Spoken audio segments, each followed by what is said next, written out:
We're back. I'm Gale Brewer, Borough President, and I want to welcome our new guest to talk about the city's budget process, Lisa Neary, who is General Counsel at the City Independent Budget Office, or we call it IBO. It's an agency that was itself set up by the Charter Revision Commission, the one in 1989. We are taping this the day after the mayor released his executive budget, which this year amounts to, oh goodness, $92.5 billion. That's a lot of money.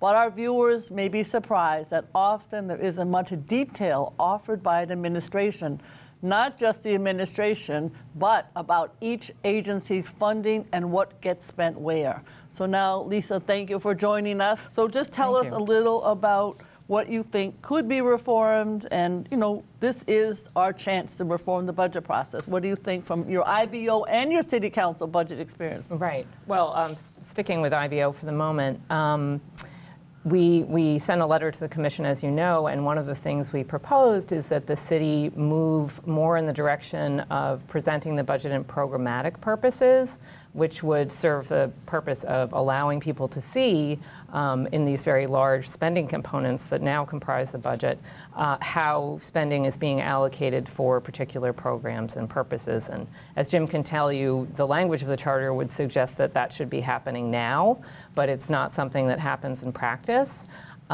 So just to illustrate that, in the Department of Homeless Services, there is a unit of appropriation that is over $1 billion. There exists now a document that's sort of in the background of the city budget process that breaks that unit of appropriate, that very large spending component, down into spending categories so that you can identify more easily how the city is allocating portions of that large spending allocation to programs like providing adult shelter services or general administration, the general administration function of the Department of Homeless Services. We thought it might be interesting for the commission to look at whether you could take that background document and move it more to the forefront of the budget process so that you could use it. It doesn't exist now for all city agencies, it's just a few, and or more than a few, but not all city agencies.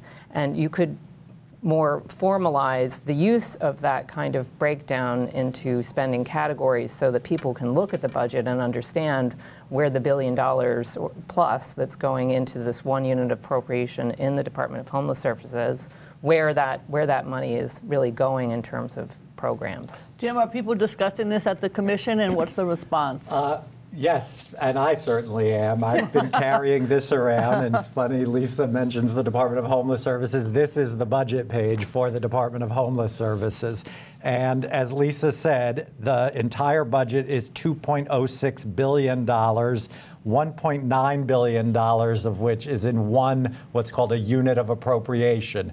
And that means essentially, even though, as Lisa said, there is background documentation that tells you what programs that money goes to fund, but that means that the commissioner of the Department of Homeless Services has no limits as to his various types of programs, what he can spend that $1.9 billion on. Because if it's in one unit of appropriation and all the various programs are in that unit of appropriation, it means he gets to decide what to spend the money on, what not to spend the money on. So, Gale, you know this issue well. Is it something that you think the commission will take up? Because it is so important to those of us who, work on the budget.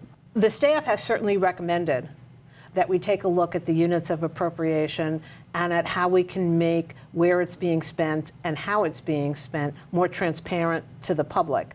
And a side factor of that is that under the current charter and current laws, 5% of any unit of appropriation can be moved without coming back for a budget modification, which when you have $1 billion, means that $50 million could be moved in some other direction without coming back to the council, who's the final approval of the budget, or letting the public know in any way, shape, or form. So I believe it will continue to be a discussion, but I really don't know how that discussion will turn out in the long run. So Lisa, in your situation with IBO looking at all day long different aspects of the budget, this would help, I assume, not only the public, but you be able to analyze whether the program and the budget match. Exactly. And these background documents are useful to us, but again, they don't cover all city agencies, and it's not a formal part of the city's budget process.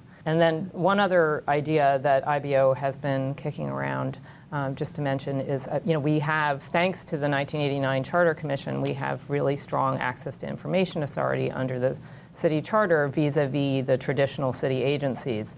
But we don't have explicitly that same kind of access to information in relation to city-affiliated entities. These are organizations like Health and Hospitals or the Economic Development Corporation. They provide vital services to the city, but IBO as an oversight agency and other oversight agencies do not have the same sort of explicit access to information from those agencies, so we can't do the sort of full-blown oversight that we'd like to.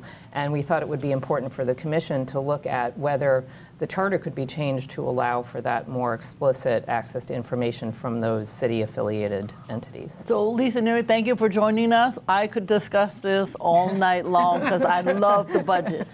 But thank you very much. Oh, you're welcome. Thank you very much. And we want to, again, thank Lisa Neary for being with us, and we'll be right back.